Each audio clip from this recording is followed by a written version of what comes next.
उसके अंदर जो जो हमारी मांग है उसको ले जाके पूरी कर दें, नहीं तो 163 धारा वाला दिखेगी नहीं, अभी सब तोड़ ताड़ कर बिखेर देंगे इनको आज पूरे मुल्क के अंदर हम लोग। भाइयों, हमारी जो लड़ाई है वो किसी से व्यक्तिगत लड़ाई नहीं है। इस लड़ाई के अंदर सबसे ज्यादा जो मुद्दे हैं, इस संघर्ष की जो शुरुआत हुई, मुझे नागौर के अंदर इसलिए आना पड़ा कि लंबे समय से 80-85 दिन हो गए जयपुर के शहीद स्मारक पर एसआई भर्ती को निरस्त करने, आरपीएससी के पुनर्गठन, राजस्थान में कानून का राज स्थापित हो, सशक्त लोकायुक्त, टोल मुक्त राजस्थान, मुफ्त बिजली, और नागौर में लंबे समय से गुंडागर्दी कर रहे इस प्रशासन का दिमाग ठीक करने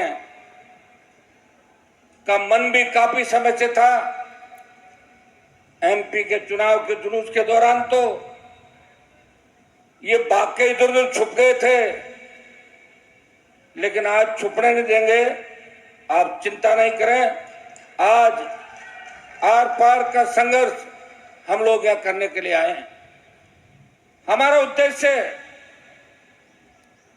राजस्थान के किसान, नागौर के किसान को इकट्ठा करके अपनी राजनीतिक रोटियां सेकना नहीं है।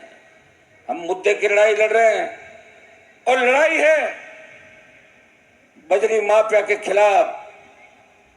जिस बजरी माफिया को पिछली सरकार के समय 1 दर्जन रैलियां करके नेस्त नाबूद किया, मैं धन्यवाद दूंगा नागौर सहित पूरे राजस्थान के नौजवानों का कि वो हर रैली के अंदर अपने अपने साधनों से बीकानेर नोर से लेके रिया बालोतरा और भीलवाड़ा तक जहां जहां रैलियां हुई, उन 1 दर्जन रैलियों के अंदर आप लोग आए और आपने मुझे ताकत दी।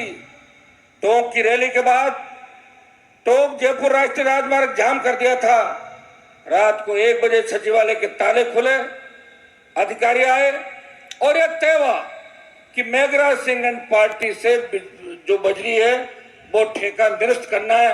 वो ठेका निरस्त कराया और 400 करोड़ का जुर्माना लगाया। ईडी और सीबीआई की रेड कराई।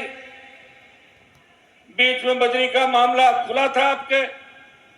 मुझे कहते हुए बड़ा दुख हो रहा है कि हमारे लोग कब समझदार होंगे।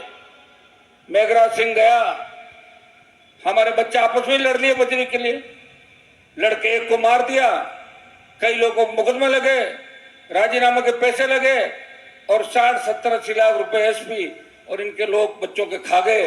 2-3 करोड़ रुपए कॉम्प्रोमाइज कर इनके लग गए। तो ये पैसा किसका था? उन किसान के बेटों का था, उन किसानों का था। मेघराज को भगाने के बाद जो बजरी का काम आपके हाथ में आया, आप उसको संभाल नहीं पाए, और अब जो बजरी माफिया आया, अब जो बजरी माफिया उस दूसरे तरीके का।